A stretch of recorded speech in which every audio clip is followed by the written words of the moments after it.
So why have I asked you to draw your brain? Because did you know, back at the beginning of the education system, 100 years ago, they actually thought the brain was like a library. They thought it was like a library, which means the best thing to do with the brain is fill it with things. So the whole education system today is still about fill your brain with things. Fill it with things as a fool, do an exam, blah, fool. Okay, you can go, right? So the whole thing is built that way, right? Until about 30 years ago, when we as adults started realizing, you know what?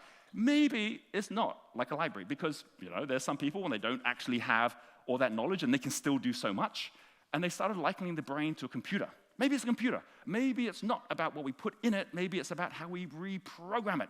And so we ended up with all sorts of different tools, like neuro-linguistic programming, even meditation. It's like, how do we erase it and clear it and start again, just like a computer? And you can look at it that way, and it's definitely better than think of it like a library. But what if you did a third thing, which was to think of it like a radio? And imagine that you had a purpose in life, and that purpose was like a radio station.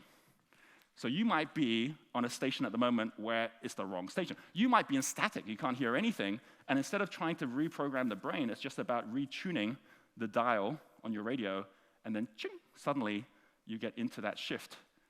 This is what we mean by paradigm shift. And this is really this next slide, and what this next slide is about, is the paradigm shift is one in which the Industrial Revolution was focused at 12 profit streams based on those 12 industries. What's actually happening is the technological revolution is not based on profit streams, it's based on purpose streams. And you'll find that all of the people that you admire most out there who are harnessing technologies, the way they could figure out which industries they should go into was not by saying, is this something that makes me more profit? Is this something that serves my purpose? So think about that, because I'm going to give you an opportunity to see what these 12 are. These are the 12 profit streams. They're exactly the same as the 12 industries. So you can see, every one of them is looking to hold on to whatever profit they're making within that industry. But have a look at what happens when you switch this to the 12 purpose streams. Look at the first four: entertainment, communication, education, financial.